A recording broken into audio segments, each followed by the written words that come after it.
नमस्कार, मैं हूं आपके साथ आयुषी गुप्ता। आज हम इस खास पॉडकास्ट में बात करने जा रहे हैं सोना चांदी की कीमतों को लेकर के। आखिर आने वाले दिनों में कितना और गिरेगा सोना चांदी? क्या ये सही समय है इन्वेस्टमेंट करने का? किस पर आप निवेश कर सकते हैं? इस पूरे में हम चर्चा में बातचीत करने के लिए हमारे साथ हैं मार्केट एक्सपर्ट अनुज गुप्ता जी। आपका बहुत बहुत स्वागत है। अनुज जी, सबसे पहला सवाल सोना चांदी को लेकर के मेरा यही रहेगा कि अभी लेटेस्ट रेट क्या है? क्योंकि कल जो अपडेट आई थी चांदी क्रैश हो गई थी, जी। सोना की दाम में भी गिरावट देखने को मिला था। आखिर ये हो क्यों रहा है और क्या आने वाले दिनों में और गिरावट हो सकती है? देखिए, पहले मैं अपडेट दे दूं। कल गोल्ड ने इंटरनेशनल मार्केट में $4100 के नीचे करीबन $4099 का लो बनाया था और डोमेस्टिक मार्केट में 1,29,000 के लो बनाए थे। वही चांदी ने कल 2 लाख का लेवल तोड़ा था और 1,99,700 का लो बनाया था। तो कल बहुत बड़ी गिरावट हमने देखी थी और आज अगर हम देखें तो चांदी और गोल्ड दोनों वहाँ से रिकवर होते हुए दिखाई दिए हैं। अगर हम देखें तो करंटली कल के हिसाब से अगर हम लो से लगाएं तो करीबन चांदी इस टाइम पे 25,000 रुपये महंगी चल रही है, करीबन 2,25,000 के आसपास है और गोल्ड का भाव भी करीबन 1,34,000 के आसपास ट्रेड कर रहा है। तो दोनों के अंदर ही कल अपने निचले स्तरों से रिकवरी हमने देखने को मिली है। हालांकि कल जैसे ही ट्रम्प साहब का ट्वीट आया कि भाई वो आगे वॉर खत्म करेंगे 5 दिन के लिए, तो उसके बाद हमने रिकवरी आते हुए देखी। तो कल हमने सभी एसेट क्लास में रिकवरी देखी, चाहे वो गोल्ड सिल्वर हो, चाहे वो इक्विटी हो, इवन सभी के अंदर हमने कल रिकवरी आते हुए देखी। और आज अगर हम देखें तो दोबारा से ईरान की तरफ से भी ट्वीट आया है कि वो यूएस से बात करने के लिए राजी हैं। तो ये जो अब सिचुएशन है वो युद्ध विराम होती हुई दिख रही है। तो ऐसे में हमने देखा कि जो पहले चीज़ें गिर रही थी वो ये पॉजिटिव होते ही वापस बढ़ना चालू हो गई। बिल्कुल, क्योंकि एक्सेंडर पर ट्रंप ने ये कहा था कि ईरान के किसी भी पावर प्लांट पर वो 5 दिनों तक हमला यस, नहीं करेंगे यस, और उसके यस। बाद से ही आप देखिए लगातार कई तरीके के बयान भी आना शुरू हो गए थे कि इस बयान के बाद क्या ईरान इजराइल में जंग रुक जाएगी। और कहा यह भी जा रहा था ना तो ये फुल सीज फायर है, ना ही अभी जो है पूरी तरीके से जंग पर रोक लगी है। तो इसको लेकर के भी कई तरीके के बयान सामने आ रहे थे। लेकिन सोना चांदी की अगर हम बात करें तो बताइएगा कि कैसे इन्वेस्टमेंट करें और कौन से भी चीज़ों पे इन्वेस्ट करें जो कि आने वाले टाइम के लिए, फ्यूचर के लिए बहुत सही रहे।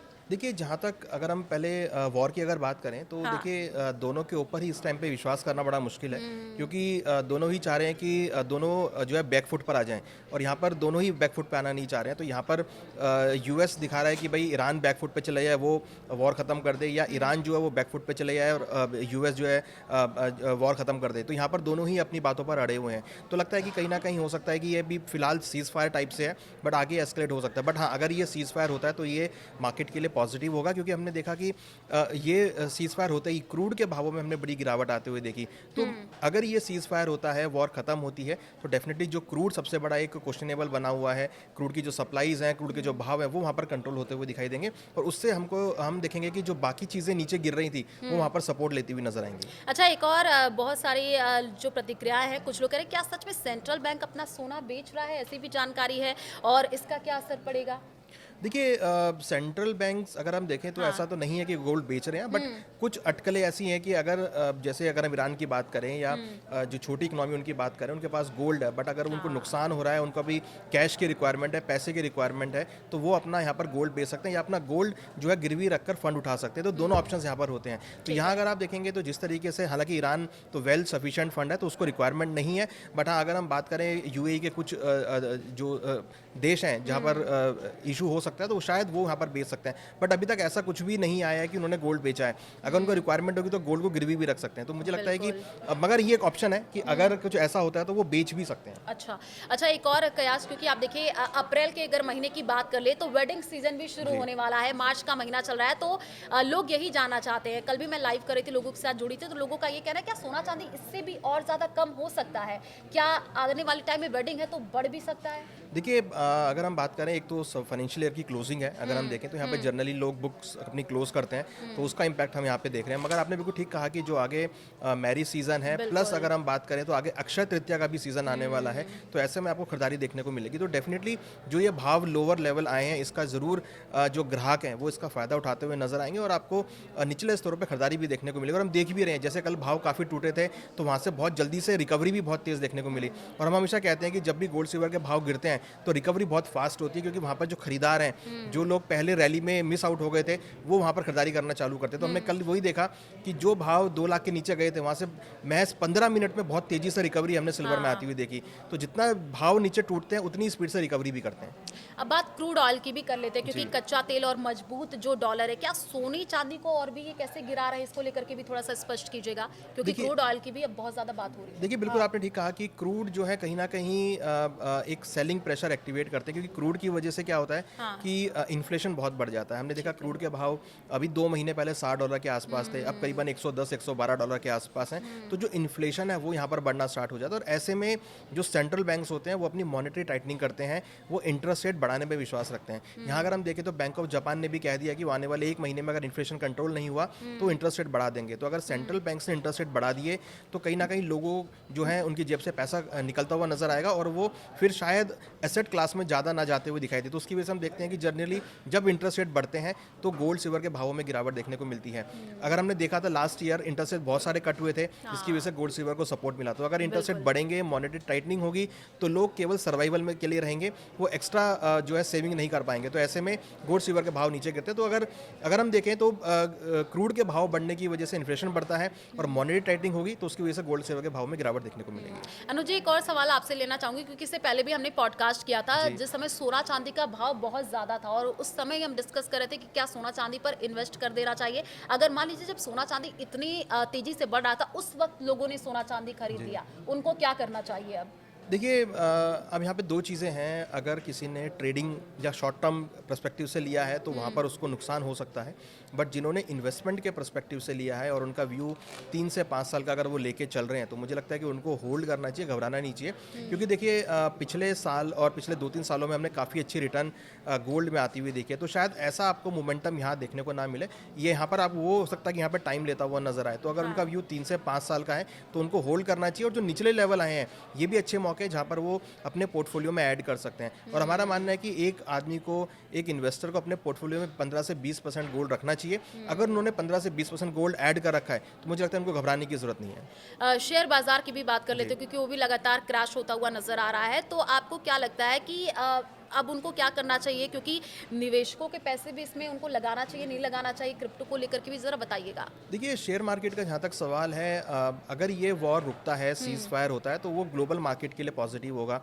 उससे क्या है कि क्रूड के भाव नीचे आएंगे, क्रूड की सप्लाई चालू हो जाएगी, नेचुरल गैस की सप्लाई चालू हो जाएगी, तो कहीं ना कहीं इकोनॉमिक्स को फ्यूल मिलेगा, तो इकोनॉमी दोबारा से रन करना स्टार्ट करेंगी। तो ऐसे में इक्विटी मार्केट के लिए पॉजिटिव होता है। हमने देखा भी है पिछले 2 दिनों में जो स्टेटमेंट्स आई हैं ट्रम्प की तरफ से या ईरान की तरफ से, तो उसके बाद हमने देखा है कि इक्विटी मार्केट में काफ़ी अच्छा जंप देखने को मिला है। खाली इंडिया में नहीं, पूरे ग्लोबल मार्केट के अंदर जंप आता हुआ दिखाई दिया है। तो वो एक पॉजिटिव पॉइंट है। वहीं अगर हम बात करें क्रिप्टो की, तो ये भी एक इन्वेस्टमेंट क्लास है, इन्वेस्टमेंट एसेट क्लास है। हालांकि इंडिया में तो रेगुलेटेड नहीं है, बट हाँ, फॉरेन कंट्रीज में रेगुलेटेड है। तो अगर इन्वेस्टमेंट बढ़ता है या कुछ भी पॉजिटिव चीज़ होगी तो लोग वहाँ पर पैसा लगाते हुए नजर आएंगे। तो ऐसे में जो भी एसेट क्लास होती है वहाँ पर इन्वेस्टमेंट बढ़ता है। तो हम देख रहे हैं कि अगर ये सीज फायर होता है तो आपको इक्विटी मार्केट में बढ़त देखने को मिलेगी, जो हमने आज भी देखी है, और बाकी एसेट क्लास में भी आपको बढ़त देखने को मिलेगी।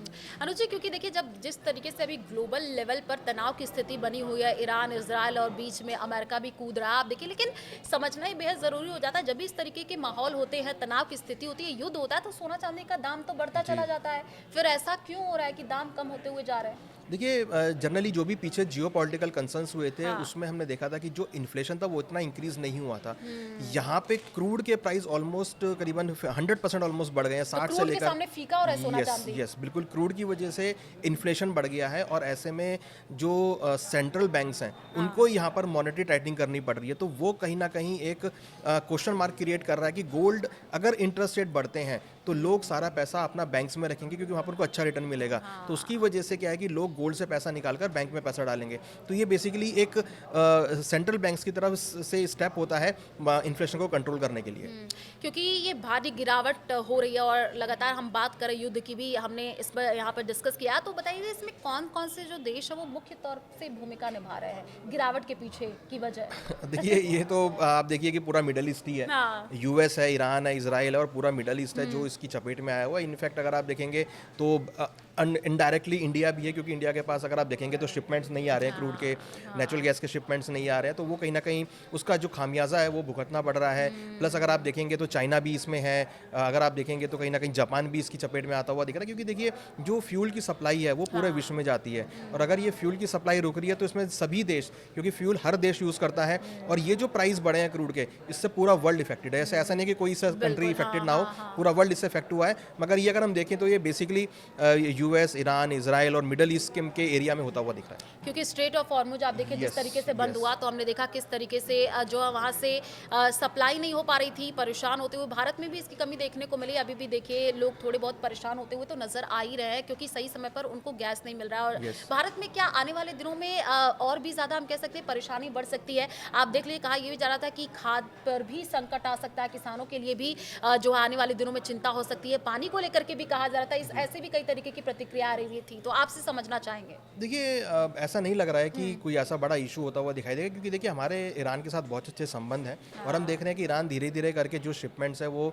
हमारी शिपमेंट हमारी तरफ आती हुई दिख रही हैं, और शिपमेंट्स को छोड़ रहा है वो, तो उससे सप्लाई जो है वो कंटिन्यू रहेंगी। तो मुझे नहीं लगता कि ऐसा कोई बड़ा यहाँ पर इशू आता हुआ दिखाई देगा। देखिए जहाँ तक सवाल है पानी का, क्योंकि पानी की बॉटल्स महंगी हुई हैं, क्योंकि जो भी चीज़ पेट्रोकेमिकल से बनती हैं वो यहाँ पर थोड़ी कॉस्टली होती हुई दिखाई दी, तो उसका इम्पैक्ट हम यहाँ पे आता हुआ देख रहे हैं। बट जैसे ही हमारे पास क्रूड की सप्लाई भरपूर हो जाएगी, गैस की सप्लाई भरपूर हो जाएगी, तो फिर वापस वो कंट्रोल होती हुई दिखाई देंगी। तो अभी जो मार्केट चल रहा है, अभी जो सिनेरियो वो टोटली क्रूड की सप्लाई के ऊपर डिपेंड है। और इंडिया, क्योंकि देखिए 80% हम क्रूड इंपोर्ट करते हैं, और हमारी इकोनॉमी टोटली अभी ऑयल के ऊपर ड्रिवन है, तो जब तक ऑयल की सप्लाई में कुछ इशू रहेगा तो वो इंडिया के लिए हमेशा क्वेश्चनेबल रहेगा। तो हमें लगता है कि अभी अगर क्रूड की सप्लाई चालू हो जाती है तो इंडिया के लिए पॉजिटिव होगा। बिल्कुल, और लगातार बयान भी सामने आ रहे हैं कि आने वाले दिनों में भारत में कोई ऐसी दिक्कत होगी नहीं। लेकिन अगर हम सोना चांदी की देखिए उस पर हम चर्चा कर रहे हैं, तो सोना चांदी में क्योंकि फिजिकल लोग तो निवेश करते हैं सोना चांदी को लेकर के, जब भी दाम बढ़ते हैं तो पहले यही रहता है सोना चांदी जा करके खरीद लूं। लेकिन निवेश के और क्या क्या सही ऑप्शन है लॉन्ग टर्म के हिसाब से, बताइएगा। देखिए अगर किसी को पोर्टफोलियो बनाना है तो एक तो ये कि मार्केट बहुत नीचे आया हुआ है, तो यहाँ पर आपको बहुत अच्छे स्टॉक्स मिल सकते हैं, काफ़ी ऐसी स्क्रिप्ट्स मिल सकते हैं, ऐसे स्टॉक्स शेयर मिल सकते हैं जो काफ़ी अंडर वैल्यूड हो गए हैं, जिनके फंडामेंटल बहुत स्ट्रॉन्ग है, जिनके मैनेजमेंट बहुत अच्छा है, जिनका प्रोडक्ट बहुत अच्छा है, तो ऐसे आप आइडेंटिफाई कर सकते हैं। वन अगर आप निफ्टी 50 के स्टॉक्स भी देखेंगे तो उसमें आपको टॉप ब्लू चिप स्टॉक्स मिलेंगे, जिसको आप आइडेंटिफाई करके इन्वेस्टमेंट कर सकते हैं। अगर किसी को पोर्टफोलियो बनाना है तो हमारी राय तो है कि आप 50% आप स्टॉक्स में डालिए, 20% आप गोल्ड सिल्वर में डालिए, और बाकी आप जो है म्यूचुअल फंड या जो ट्रेडिशनल प्रोडक्ट है उसमें आप डाल सकते हैं। तो पोर्टफोलियो को अपने को आप डाइवर्सिफाई कर सकते हैं और डिफरेंट एसेट क्लास में डाल सकते हैं। हमने देखा है कि जब भी पोर्टफोलियो को डाइवर्सिफाई किया गया है और जब भी अनिश्चितकालीन कुछ ऐसी घटना घटी हैं तो उसमें पोर्टफोलियो ने अच्छे रिटर्न्स दिए हैं। तो अपने पोर्टफोलियो का सारा पैसा एक में ना डाल के आप उसको डाइवर्सिफाई करें, क्योंकि निवेश करने के लिए जाहिर सी बात है, अगर हम आम जनता की बात कर ले तो बहुत सारे ऐसे लोग हैं कि एक साथ इन्वेस्ट नहीं कर पाते हैं सोना चांदी पर, और अभी सोना चांदी में भारी गिरावट भी देखने को मिल रही है। तो हम कह सकते हैं ईटीएफ और एसआईपी में से निवेश के लिए क्या ये बेहतर क्या है? देखिए ETF और SIP दोनों ही बेहतर ऑप्शन है। ETF में आपको बहुत अच्छे लोअर लेवल पे क्वांटिटी मिल जाती है, जैसे अगर हम गोल्ड या सिल्वर की ETF की बात करें, क्योंकि आज गोल्ड सिल्वर बहुत हायर लेवल पे चले गए हैं, तो एक रिटेल की बस की बात नहीं है लेना। बट अगर वो ETF के थ्रू लेते हैं तो वो बहुत छोटी क्वांटिटी बहुत कम रेट में ले सकते हैं, तो वो उसको SIP के फॉर्म में भी एक्यूमुलेट कर सकते हैं। वहीं SIP जो एक जरिया है इन्वेस्टमेंट करने का, अगर आपको लगता है कि आपको हर महीने कुछ अमाउंट डालना है या आपको बहुत छोटा अमाउंट डालना है, तो आप SIP के थ्रू डाल सकते हैं। तो SIP और ETF दोनों ही बेहतर ऑप्शन है। आप ETF में इन्वेस्टमेंट कर सकते हैं SIP के थ्रू। क्योंकि एसआईपी की बात हो रही है तो गिरते बाजार में आपसे समझना चाहेंगे कि एसआईपी करने का क्या फायदा है? देखिए SIP एक ऐसा प्रोडक्ट है जो एवरेज को सपोर्ट करता है। मींस अगर मार्केट में गिरावट आ रही है तो हर गिरावट में आपकी एंट्री होती है। तो आप जनरली लोग ये सोचते हैं कि भाई ये मार्केट गिर गया, मैं बाय करूं ना करूं, बट SIP के थ्रू आपका इन्वेस्टमेंट होता है और आप हर लोअर लेवल पे बाय करते हैं। तो जब मार्केट वहाँ से उठती है तो आपको जो रिटर्न मिलता है वो बहुत एक्यूमुलेटेड मिलता है और एक कंपाउंडिंग की पावर के अकॉर्डिंग वो रिटर्न मिलता है। तो SIP एक ऐसा प्रोडक्ट है जो इन्वेस्टमेंट को सपोर्ट करता है और हर लेवल पर वो इन्वेस्टमेंट करता है। तो क्योंकि हम सोना चांदी की अगर पूरा गणित की बात करें, आपसे समझना चाहेंगे, क्योंकि कच्चे तेल और डॉलर का भी हम कह सकते हैं क्या ये डबल अटैक है?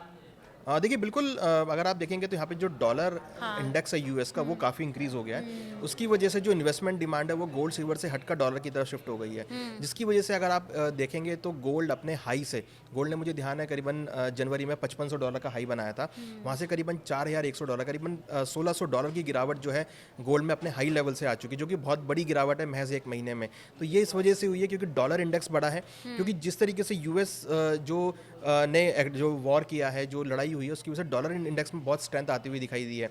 हाँ, उसके हम देख रहे हैं कि जो डॉलर इंडेक्स की स्ट्रेंथ है वो इंक्रीज हुई है और जो फंड इन्वेस्टमेंट है वो गोल्ड से निकलकर डॉलर की तरफ जाता हुआ दिखाई दिया है। तो यहाँ पर अगर आप देखेंगे तो एक तरीके से डबल मार पड़ी है। एक तो डॉलर की तेजी की वजह से गोल्ड नीचे गिरा है, प्लस क्रूड की तेजी की वजह से जो इन्फ्लेशन आया है, जो सेंट्रल बैंक्स मॉनेटरी टाइटिंग करेंगे उसकी वजह से भी गोल्ड में गिरावट देखने को मिली।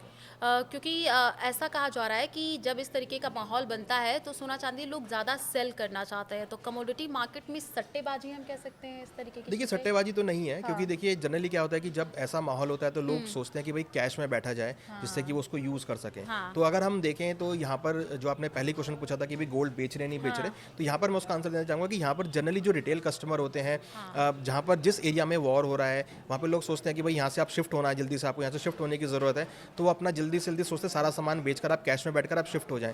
तो ऐसे माहौल की स्थिति पैदा हो जाती है। तो यहाँ पर सेंट्रल बैंक्स तो बिकवाली नहीं करते, बट हाँ रिटेल जो कस्टमर होते हैं जिनके पास ज्वेलरी गोल्ड रखा होता है वो सोचते हैं कि जल्दी से आप अपने को माल को बेचकर आप कैश में बैठें, जिससे कि जहाँ आपको स्थानांतरित होना है, जहाँ पर आपको ट्रांसफर होना है, वहाँ पर जाकर आप दोबारा से उसको चालू कर सकें। तो ऐसी बिकवाली जो है वो जनरली फिजिकल मार्केट में देखने को मिलती है। और कहीं ना कहीं जो ज्वेलर होते हैं, जो अगर हम लोकल ज्वेलर की बात करें तो वो भी फिर डिस्काउंट लगाना चालू कर देते हैं कि जिससे कि जो कस्टमर उनको लोअर लेवल पे रेट मिल सके। क्योंकि सोना चांदी की बात करें, उतार चढ़ाव पिछले साल से ही देखने को मिल रहा है। कई बार उतार, कई बार चढ़ाव, कई बार सोने के दाम बहुत ज़्यादा बढ़ जाते हैं। चांदी जैसे कि कल हम डिस्कस भी कर रहे हैं कि क्रैश हो गया था। लेकिन और भी अगर हम मेटल की बात कर ले, कॉपर की और चीज़ों पे, तो कहाँ इन्वेस्ट करना चाहिए? देखिए बेस मेटल जो है वो इंडस्ट्रियल मेटल है। हाँ। अगर ये वॉर सुलझता है, देखिए ठीक सिंपल है। सी बात है, अगर ये वॉर खत्म होगा और अगर ये वॉर सीज फायर होता है, वॉर खत्म होता है, तो दोबारा से इंडस्ट्रीज काम करना चालू करेंगी, इंडस्ट्रियल डिमांड बढ़ेगी, इंडस्ट्रियल एक्टिविटी बढ़ेगी, इंफ्रास्ट्रक्चर में डेवलपमेंट होगा, तो आपको बेस मेटल में डिमांड देखने को मिलेगी। तो हमने कल देखा था जैसे ही ट्रम्प साहब का स्टेटमेंट आया, ईरान का स्टेटमेंट आया, तो हमने तुरंत एक बड़ा अच्छा अपसाइड मोमेंटम सभी इंडस्ट्रियल मेटल में आता हुआ देखा था। तो अगर ये वॉर खत्म होता है, अगर ये वॉर सुलझता है और एक निर्णायक मोड़ पे पहुंचता है, तो कहीं ना कहीं फिर आपको इंडस्ट्रियल मेटल में भी सपोर्ट आता हुआ दिखाई देगा। हालांकि हमारा व्यू है कि इंडस्ट्रियल मेटल बहुत अच्छे यूसेज में है, क्योंकि इंडस्ट्रियल मेटल की डिमांड बहुत बड़ी है, इंफ्रास्ट्रक्चर की डिमांड बहुत बड़ी है, इंडस्ट्रियल डिमांड बहुत बड़ी है। तो हमें लगता है कि लॉन्गर टर्म के लिए आपको इंडस्ट्रियल मेटल में भी अच्छा सपोर्ट आता हुआ दिखाई देगा। क्योंकि अगर सोना चांदी की लगातार हम उस पर डिस्कस कर रहे हैं और मार्केट की भी बात कर रहे हैं, शेयर बाजार की भी बात कर रहे हैं, तो आपसे ये जानना चाहेंगे कि क्या कुछ सावधानियां अभी लोगों को बरतने की ज़रूरत है? पैनिक होने की ज़रूरत तो जाहिर सी बात नहीं, क्योंकि अब तो सोना चांदी सस्ता ही हो रहा है, लेकिन जब महंगा हो रहा था तो लोग परेशान होते हुए नजर आ रहे थे, अच्छा खासा इन्वेस्टमेंट करते हुए दिख रहे थे। तो अभी क्या चीज़ें उनको समझने की ज़रूरत है, और क्या हम कह सकते हैं कि पूरा ये ग्लोबल लेवल पर डिपेंड कर रहा है? ट्रम्प का बयान आ रहा है तो दाम सस्ते हो रहे हैं, क्या इससे कनेक्ट कर रहे हैं? देखिए बिल्कुल जो मार्केट अभी चल रहा है, जो मार्केट के सेंटीमेंट है वो टोटली बयानबाजी के ऊपर चल रहे हैं और इस वॉर के ऊपर। इसमें अगर ट्रम्प बयान देते हैं तो मार्केट मूव करता है, इसमें ईरान की तरफ से कोई बयान आता है तो मार्केट मूव मतलब करता लोगों है। को बहुत ज़्यादा अपडेट Yes. रहने की ज़रूरत देखिए है। किस अपडेट नहीं, तरीके से? मुझे तो लगता है कि अब आपको इन कुछ जो एंटिटीज हैं उनको फॉलो करने की जरूरत है। आप ट्रम्प को फॉलो कीजिए ट्विटर पे, आप ईरान को फॉलो कीजिए ट्विटर पे, तो वो आपको अपडेट्स मिलेंगे, आप तुरंत एक्टिव कर पाएंगे। तो कहीं ना कहीं देखिए बहुत ज़रूरी है इस टाइम पर आपको अपडेट होना, और जो इंपॉर्टेंट लिंक्स हैं आप उस पर अगर अपडेट रहेंगे तो आपको बहुत जल्दी न्यूज़ मिलेगी, फिर आप उस पर डिसीजन बना सकते हैं। क्योंकि मार्केट अभी जो चल रहा है वो टोटली वॉर के ऊपर है, और वॉर के साथ जो रिलेटेड कमेंट्स हैं, जो उनके थॉट्स हैं, उसके ऊपर मार्केट ट्रेड करता हुआ नजर आ रहा है। तो अभी फिलहाल ज़रूरत है कि आप बहुत कॉशियस रहें और बहुत एकदम से सारा पैसा मार्केट में ना लगाएं, क्योंकि अभी मार्केट बहुत अनसर्टेन है। आपको रिक्वायरमेंट हो तो आप पैसा लगाएं, थोड़ा वेट वॉच करें। और दूसरा देखिए फाइनेंशियल की क्लोजिंग भी है, तो थोड़ा वेट आप कर लें। मुझे लगता है कि क्योंकि देखिए यहाँ पर एक स्टेटमेंट ये भी है कि 9 अप्रैल तक वो चाह रहे हैं कि वॉर खत्म हो जाए, तो बेटर है कि आप थोड़ा वेट कर लीजिए। 9 अप्रैल तक आपको क्लैरिटी आती हुई दिखाई देगी, तब आप उसके बाद इन्वेस्टमेंट कर सकते हैं। अदरवाइज बहुत छोटा छोटा अमाउंट आप इन्वेस्टमेंट करें, एक साथ सारा पैसा ना लगाएं। कैसे छोटा छोटा अमाउंट एक बार फिर से बताइएगा कि कैसे कैसे उसको इन्वेस्ट देखिए, करें? और महिलाओं की अगर हम बात कर ले तो सोना चांदी पर खास फोकस उनका रहता है, सोना चांदी खरीदना चाहती हैं, तो वो किस तरीके से इस बात को समझे कहीं और भी इन्वेस्ट कर सकते हैं? देखिए बिल्कुल इस टाइम पे सभी लोग जो लोग पीछे जो रैली थी उसमें अगर मिस आउट कर गए तो उनको लग रहा होगा कि क्योंकि गोल्ड चांदी ने 4,20,000 का हाई बनाया था और अब वो 1,99,000 का लो बनाया है उसने, तो लोगों को लग रहा है कि ऑलमोस्ट 50% से ज़्यादा के भाव गिर चुके हैं अपने हाई से। तो सभी अब यहाँ पर मार्केट में आ रहे होंगे खरीदारी करने के लिए, तो मुझे लगता है कि उनको इस मौके का फ़ायदा तो उठाना चाहिए। बट SIP के थ्रू आप ले सकते हैं, ETF के थ्रू आप ले सकते हैं, या अपने ज्वेलर से बात करके आप बहुत छोटी क्वांटिटी आप 5 ग्राम 10 ग्राम 20 ग्राम ऐसे करके आप ऐड कर सकते हैं। कहने का मतलब है कि आप एक साथ जाके सारा माल ना लें, क्योंकि आपको हो सकता है कि जो वॉलिडिटी चल रही है जिसमें कुछ और लोअर लेवल भी मिल सकते हैं, तो आपका वो लेवल मिस हो जाएगा। तो इसलिए आप ये ध्यान में रखिए कि आप अगर आपको 1 किलो चांदी लेनी है तो आप 100-100 ग्राम करके 10 बार लीजिए और अलग अलग लेवल पे लीजिए, तो आपको हर लेवल पर आपकी एंट्री होती हुई दिखाई देगी और आपको एक अच्छा लेवल मिलेगा। आपसे पर्सनल ओपिनियन जानना चाहेंगे क्योंकि बहुत समय से आप इस मार्केट में हैं, मार्केट को समझ चुके होंगे और जिस तरीके से अभी युद्ध की स्थिति लगातार मिडल ईस्ट में बनी हुई है, तो क्या लगता है कि अगर आने वाले दिनों में ये युद्ध रुकता है तो सोना चांदी का भाव जो है वो बढ़ेगा, कम होगा? और शेयर मार्केट की भी बात बताइएगा। देखिए, वॉर अगर रुकता है तो हाँ। डेफिनेटली वो पूरे ग्लोबल मार्केट के लिए पॉजिटिव होगा, तो वहाँ पर आपकी इन्वेस्टमेंट डिमांड भी बढ़ेगी, आपकी जो इंडस्ट्री है वो भी रन अप होंगी, आपकी कंपनीज का प्रोडक्शन भी बढ़ेगा, लोगों की सेविंग्स भी बढ़ेंगी और जो इन्वेस्टमेंट डिमांड है वो भी इंक्रीज होगी, तो और इंडस्ट्रियल मेटल की डिमांड भी बढ़ेगी, क्रूड के भाव नीचे आएंगे। तो ये सारी चीज़ें वॉर पे ऊपर डिपेंड है। अगर वॉर रुकता है तो दोबारा से हम देखेंगे कि जितनी भी एसेट क्लास जो गिरी हैं वॉर की वजह से, वो वापस अपनी लाइन पर आती हुई दिखाई देंगी। अच्छा, एक सोशल मीडिया पर चर्चा भी बहुत ज़्यादा हो रही है, क्या लॉकडाउन लगेगा? इस तरीके की बातें लोगों की तरफ से कही जा रही है कि क्रूड ऑयल नहीं है, मान लीजिए जिस तरीके से एलपीजी को लेकर के लोगों को दिक्कतें हो रही है, सिलेंडर नहीं समय पे मिल रहा, लोग इस तरीके की प्रतिक्रिया दे रहे हैं, तो लोगों में इस तरीके की भाई अब लॉकडाउन लग जाएगा। देखिए, हमने ये तो देखा है कि कुछ होटल इंडस्ट्री में होटल्स तो बंद हुए हैं, राइट। और जो होटल्स हैं, जो रेस्टोरेंट्स हैं, वो अपने सामान्य मेन्यू पर आ गए हैं, वो बहुत बड़ा मेन्यू नहीं यूज़ कर रहे हैं। तो देखिए, गैस का थोड़ा सा जो अगर हम देखें तो किल्लत तो मैं कहूँगा नहीं है, बट हाँ सप्लाई जो है वो आपको टाइमली आती हुई दिखाई दे रही है। मेंटेनेंस को लेकर के, हाँ, क्योंकि लोगों में ये भ्रम फैल गया है कि भाई अब सिलेंडर मिल नहीं रहा है तो औने पौने दाम पे बेचे जा रहे, कालाबाजारी हो रही है। देखिए, सिलेंडर बिल्कुल मिल रहा है। अगर आप देखेंगे तो 25 दिन की बुकिंग है, जैसा कि मैंने न्यूज़ में पढ़ा है, मैंने सुना है कि 25 दिन की जो डिलीवरी है वो मिल रही है और बिल्कुल टाइम से मिल रही है। तो वो लेकिन बीच के कुछ लोग हैं ना जो कालाबाजारी कर रहे हैं। देखिए, वो तो हर टाइम पे मौके का फ़ायदा उठाते हैं। ये तो हमने देखा था कि कोविड के टाइम पे भी जब ऑक्सीजन के सिलेंडर की शॉर्टेज हो गई तो वहाँ पर ही कालाबाजारी होती हुई दिखाई दी थी। तो वो भी उस था। तो ये देखिए, ये तो मौके का लोग फ़ायदा उठा रहे हैं, उसको आप रोक नहीं सकते। बट हाँ, यहाँ पर जो अगर आप सेंसिबल हैं, थोड़ा सा मार्केट को लेकर समझ रहे हैं या इकोनॉमी को समझ रहे हैं, तो आपको पता लगेगा कि अभी ऐसा कोई किल्लत वाली बात नहीं है। सप्लाई प्रॉपर है, बस सप्लाई में पूरा जो सप्लाई का पूरा टाइम होता है वो पूरा टाइम ले रही है और सप्लाई वहाँ पर आती हुई दिखाई दे रही है। तो अगर आप इस टाइप से अगर माहौल को समझेंगे तो मुझे लगता है कि कोई ऐसा इशू नहीं है, क्योंकि जिस तरीके से अब वॉर अपने निर्णायक मोड़ पर आ रही है। देखिए, यहाँ पर अब जो स्टेटमेंट आई है काफ़ी करीबन ऑलमोस्ट 4 हफ्ते के बाद ये स्टेटमेंट आई है, जो कि हमने लास्ट पॉडकास्ट में डिस्कस भी किया था कि स्टेटमेंट आने वाली है। तो स्टेटमेंट यहाँ पर आई भी है। दोनों ही अब वॉर खत्म करने के मूड में, दोनों ही बात करने के मूड में है। तो अगर ये दोनों बात करते हैं तो ये धीरे धीरे अपने निर्णायक मोड़ पर पहुँचती हुई दिखाई देगी। अगर हम बात कर ले, देखिए अगर ये युद्ध रुक जाता है तो भारत पर इसका क्या खास असर रहेगा, मार्केट के हिसाब से बताइएगा और सोना चांदी के हिसाब से। देखिए, भारत हालांकि युद्ध में शामिल नहीं है, बट कहीं ना कहीं, क्योंकि देखिए भारत के बहुत अच्छे संबंध यूएस के साथ भी हैं, भारत के अच्छे संबंध इजराइल के साथ भी हैं, भारत के अच्छे संबंध ईरान के साथ भी हैं और भारत के अच्छे संबंध सऊदी अरब के पूरे ग्रुप के साथ, मिडल ईस्ट के साथ भी हैं। तो जैसे ही ये युद्ध रुकेगा तो आपकी जो बहुत सारी चीज़ें जो हम यहाँ से एक्सपोर्ट करते हैं, जैसे मसाले हैं, जैसे चावल है, राइस है, वो सब यहाँ पर एक्सपोर्ट होना चालू हो जाएगा। तो ये जो हमारी इंडस्ट्रियल, जो डोमेस्टिक इंडस्ट्री है, उसके लिए सबसे बड़ा फ़ायदा होगा। प्लस जो चीज़ें हम बाहर से इंपोर्ट करते हैं, जैसे मेडिसिन हो गई या जैसे हम क्रूड ऑयल हो गए, नेचुरल गैस हो गई, गोल्ड सिल्वर हो गए, वो सब प्रॉपर आते हुए दिखाई देंगे। तो जो इंपोर्ट एक्सपोर्ट का बिजनेस अभी डिस्टर्ब हो गया है वो दोबारा से चल पड़ेगा। तो कहीं ना कहीं वो इंडस्ट्रीज़ के लिए फ़ायदेमंद होगा, प्लस कहीं ना कहीं वो इंडियन इकोनॉमी के लिए फ़ायदा होगा, क्योंकि अगर इंपोर्ट एक्सपोर्ट चालू होगा तो आपके जो एक्सपोर्टर्स हैं, जो यहाँ पर एक्सपोर्ट करने के लिए बैठे हैं, वो अपना माल आगे डिलीवर कर पाएंगे और जो यूज़र यहाँ पर डिमांड करके बैठे हैं इंपोर्ट्स के लिए, तो वो इंपोर्ट उनको यहाँ पर आते हुए दिखाई देंगे। और दूसरी बड़ी बात, इंपोर्ट एक्सपोर्ट चालू होगा तो हमारा जो रुपया यहाँ पर वीक होता हुआ दिखाई दिया है वो यहाँ पर सुधरता हुआ नजर आएगा। तो आपसे जानना चाहेंगे कि आने वाले 2 से 3 सालों में सोने चांदी का क्या भविष्य रहने वाला है अभी मार्केट को देखते हुए?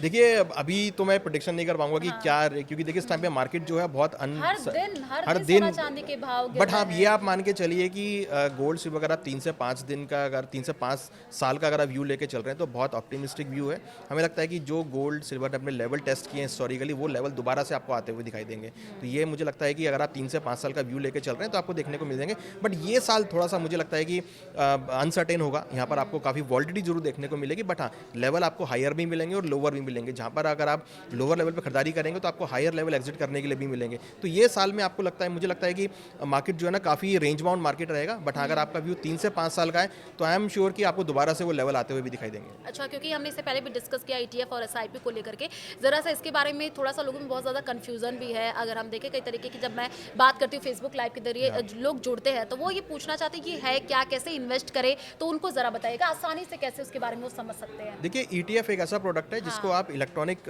मार्केट के थ्रू या NSE BSE के थ्रू आप उसको बाय कर सकते हैं। जैसे अगर हम गोल्ड की बात करें, गोल्ड अभी करीबन 1.5 लाख रुपए पर तोला के हिसाब से, मीन्स 15,000 रुपये पर ग्राम के हिसाब से। तो यहाँ पे 15,000 रुपये पर ग्राम लेना किसी के बस की बात नहीं है, रिटेल कस्टमर नहीं ले सकता। तो ETF में आपको इसकी एक यूनिट करीबन 100 या 150 रुपये की मिल जाएगी, वो आप यूनिट ETF की तरफ ले सकते हैं। और ये जितनी भी ETF हैं ये सब AMCs के थ्रू और सब बैंक्स के थ्रू रन होती हैं। आप किसी भी गोल्ड ETF अगर आप लिखेंगे तो आपको दिख जाएगा, आप उस AMC या बैंक के थ्रू जाकर आप बाय कर सकते हैं। मीन्स आप गोल्ड के अंदर 100 से 150 रुपये के अंदर भी इन्वेस्टमेंट कर सकते हैं। SIP क्या है? SIP एक जरिया है जिसके थ्रू आप इन्वेस्टमेंट कर सकते हैं। मीन्स आपको अगर लगता है कि आपको हर महीने कुछ कुछ पैसा डालना है तो आप SIP चूज कर सकते हैं। आपको वहाँ पर टेन्योर चूज करना पड़ेगा कि आपको SIP कितने साल के लिए रखनी है और किस महीने की किस डेट को आपको SIP में इन्वेस्ट करनी है। तो उस डेट को जब आप सेलेक्ट करेंगे तो उस डेट पर आपका उतना अमाउंट ऑटोमेटिकली डिटेक्ट होकर मार्केट में इन्वेस्ट हो जाएगा। तो आपको हर महीने जो भी मार्केट में अप्स एंड डाउन्स होंगे उसका बेनिफिट मिलेगा। चलिए, तो देखिए सोना चांदी के बारे में लगातार हम बातचीत कर रहे थे कि किस तरीके से आप सोना चांदी पर इन्वेस्ट कर सकते हैं या नहीं कर सकते हैं, अनुज जी ने भी बताया है। लेकिन अनुज जी एक लास्ट क्लोजिंग कमेंट लेते हुए जाना चाहेंगे, आपसे समझना चाहेंगे सोना चांदी, जैसे कि आप बता रहे हैं आप भी नहीं प्रिडिक्ट कर पा रहे हैं कि भाई आने वाले टाइम में क्या होगा। कल ही हमने देखा कि 40 साल का जो रिकॉर्ड वो टूटा, सबसे मतलब पहली बार देखा गया कि इतना ज़्यादा चांदी क्रैश हुआ है और लोग इसी बात को नहीं समझ पा रहे हैं। लोग थोड़ा सा कंफ्यूज इस बात को लेकर होना है कि मे बी कि और भी ज़्यादा सस्ता हो जाए तो उनको कहीं लॉस ना हो, तो वो क्या करे अभी के स्थिति में? देखिए, अगर वो डिप लेगा, गिरावट आएगी तो लॉस नहीं होगा। आपको उस डिप पे खरीदारी करनी है, क्योंकि गोल्ड सिल्वर अगर आप पिछले 100 साल की हिस्ट्री देखेंगे तो 8 से 9% कंपाउंड के हिसाब से उसने रिटर्न दिया है और ऑलरेडी वो रिटर्न यहाँ पे दे भी रहा है। तो अगर आप ये सोचें कि भाई 2025 जैसे रिटर्न आपको मिलेंगे तो वैसे रिटर्न तो नहीं मिलेंगे, बट हाँ ये है कि आपको 10 से 15% की रिटर्न आपको हमेशा मिलते रहेंगे, क्योंकि गोल्ड एक ऐसा प्रोडक्ट है जिसकी सप्लाईज जो है वो कम है बट डिमांड कंटिन्यूस बढ़ रही है। तो उसकी वजह से आपको इतना आपको रिटर्न जरूर मिलेगा और हो सकता है कि उसकी ज़्यादा रिटर्न भी मिल जाए। देखिए यहाँ पर मैं ये कह रहा हूँ कि आप अगर शॉर्ट टर्म में सोचेंगे तो हो सकता है कि आपको वॉलिटिलिटी देखने को मिले, बट मेरा ये भी कहना है कि अगर आप लॉन्ग टर्म के लिए इन्वेस्टमेंट करते हैं 3 से 5 साल के लिए, तो आपको हो सकता है कि हायर लेवल भी देखने को मिले। राइट। और मान लीजिए बहुत सारे ऐसे महिलाएं हैं जो अपनी बेटियों की शादी के लिए इन्वेस्टमेंट अभी से करना शुरू कर देती है, तो अभी तो मुझे लग रहा है सस्ता है तो खरीद लीजिए। देखिए शादी के लिए तो लेना चाहिए, क्योंकि यहाँ पर रिक्वायरमेंट है और आप अगर लेवल वाइज देखेंगे तो 4,20,000 से चांदी करीबन 2,20,000 के आसपास आ गई, ऑलमोस्ट 2 लाख रुपए डाउन हो चुकी है। गोल्ड का भाव भी करीबन 50 से 60,000 रुपए डाउन हो चुका है। तो अच्छा मौका है, जिसको शादी का रिक्वायरमेंट है, वो जिसको फेस्टिवल के रिक्वायरमेंट है, शादी के लिए रिक्वायरमेंट है या कंपलसरी रिक्वायरमेंट है, तो यहाँ पर उनको लेना चाहिए। बिल्कुल। तो देखिए सोना चांदी के अगर भाव की हम बात कर ले तो औंधे मुंह चांदी गिरी है, सोना भी सस्ता हुआ है। अभी मौका है आपके पास अच्छा इन्वेस्टमेंट करने का। हमने जिक्र भी किया कि किस तरीके से आप छोटे छोटे फॉर्म में भी सोना चांदी पर इन्वेस्ट कर सकते हैं। तो कुछ खास बातें जो आपको ख्याल रखने की जरूरत भी है सोना चांदी खरीदते वक्त लास्ट की किन बातों का खास ख्याल रखना चाहिए? देखिए, अगर आप ऑनलाइन खरीदारी कर रहे हैं तो सेबी रजिस्टर्ड जो ब्रोकर है उसकी ऐप से आप खरीदारी करें। आप सेबी पे जाकर चेक कर सकते हैं, जो रजिस्टर्ड ब्रोकर है आप उनसे खरीदारी करें, तो आप ऑनलाइन ETF SIP कर सकते हैं। मगर अगर आप फिजिकल ले रहे हैं तो आप फिजिकल में जब भी ज्वेलर से लें उससे आप बिल लें, क्वालिटी का सर्टिफिकेट लें और जो प्राइस है उसको ऑनलाइन एक बार चेक करके जरूर जाएं कि डोमेस्टिक मार्केट में MCX मल्टी कमोडिटी एक्सचेंज है जहाँ पर आपको प्राइस देखने को मिलता है, वो आप प्राइस चेक करके जाएं, जिससे कि आपको औने पौने दाम ज्वेलर ना लगाए। हाँ बिल्कुल। तो कुछ बातों का जैसे बताया अनुज जी ने, आपको खास ख्याल रखने की जरूरत है। सोना चांदी सस्ता हुआ है तो अगर आपके पास है, आप इन्वेस्ट करना चाहते हैं तो कर लीजिए। जैसे इन्होंने कहा 3 से 5 साल में अच्छा उसका रिटर्न भी मिलेगा। और हाँ, कुछ बातों का आपको खास ख्याल रखना है, जैसे कि अभी ग्लोबल लेवल पर जिस तरीके से आप देखिए युद्ध छिड़ा हुआ है ईरान इजराइल में, लेकिन ट्रंप के एक बयान से हम कह सकते हैं कि पूरा मार्केट हिला है। तो उस पर भी आपको पैनी नजर बना करके रखनी है। मे भी आने वाले टाइम में सोना चांदी और भी सस्ता हो सकता है, महंगा भी हो सकता है, हम कुछ नहीं कह सकते। आपको पूरी तरीके से मार्केट पर नजर बना करके रखनी है। हमारे इस खास पॉडकास्ट में बस इतना ही। हमें दीजिए इजाजत। नमस्कार।